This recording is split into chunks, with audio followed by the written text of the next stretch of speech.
David. David, gracias a la bendición de Dios, había logrado derrotar al filisteo, a Goliat. Eso le trajo un gran honor y un gran aprecio entre toda la gente.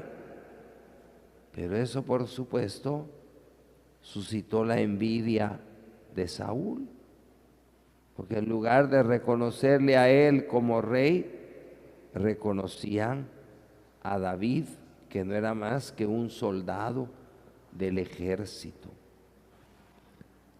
Y sin embargo, ¿quién fue el que medió para que cambiara Saúl? Fíjense que fue Jonatán. Jonatán era el hijo mayor de Saúl.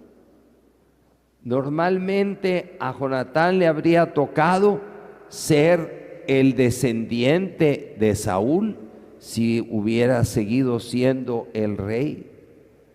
Pero él tenía una profunda amistad por David, y entonces prefirió la lealtad a su amigo por encima del poder que le hubiera correspondido. Ya Saúl estaba viejo, ya Saúl había reinado.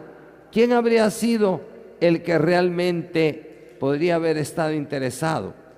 Era Jonatán, pero como era amigo y le había prometido fidelidad a David, entonces él fue el que medió para que no le hicieran daño a David. Y luego en el Evangelio nosotros escuchamos otra cosa muy curiosa. ¿Quiénes eran los que reconocían que Jesús era el Hijo de Dios? ¿Oyeron quiénes eran? ¿O no oyeron? A ver, ¿quiénes eran los que reconocían? Verdaderamente sabemos que tú eres el Hijo de Dios. ¿Quiénes eran? Los demonios. ¿Oyeron ustedes eso, verdad? Los demonios decían, verdaderamente tú eres el Hijo de Dios. Y fíjense que esto nos pone de manifiesto o qué era lo que decía Leti. Eso, ¿verdad? Y sin embargo no se convertían. ¿Por qué? Porque no era que se le quitaran el cacho y las colas y le salieran alitas para que se volvieran ángel, sino seguían siendo demonios. Y esto es lo que muchas veces a nosotros nos pasa en nuestra vida. Nosotros pensamos que porque leemos la Biblia, porque conocemos, porque predicamos, porque sabemos, porque venimos a la iglesia, ya nosotros verdaderamente hemos sido cambiados y transformados y que verdaderamente creemos en Dios. No, hermanos. Los que más saben de Dios son los demonios.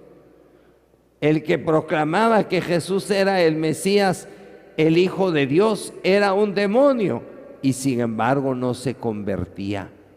¿Por qué? Porque la conversión no viene del conocer, sino es un regalo que Dios da al que se humilla delante de Él. Entonces nosotros nos encontramos delante de esas dos situaciones. ¿Cuántas veces nosotros en nuestra vida no nos sentimos inquietos, enojados, molestos, porque tenemos envidia, porque vemos que el otro progresa más que nosotros, porque vemos que el otro tiene más cualidades que nosotros? Y comenzamos a criticarlo, a hablar de esa persona, a meterle zancadilla, a ver cómo le cortamos el camino. ¿O no nos pasa eso con mucha frecuencia? Eso fue cabal lo que le pasó a Saúl. ¿Y cuál fue la consecuencia? Que si Saúl se hubiera vuelto a Dios, se hubiera entregado con humildad, hubiera reconocido que era pecador, Dios le habría perdonado y él habría seguido siendo rey.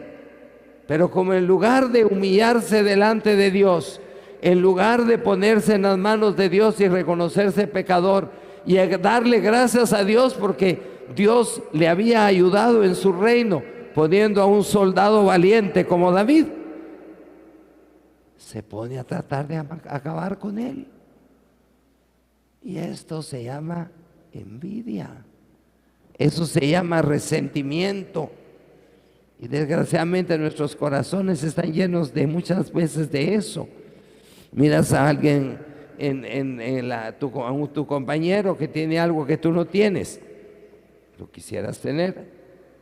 Ves a un vecino que tiene éxito, es porque algo está mal con él. Así nos vamos haciendo la guerra, nos criticamos, en lugar de darle gracias a Dios, porque bendice a alguien, en lugar de darle gracias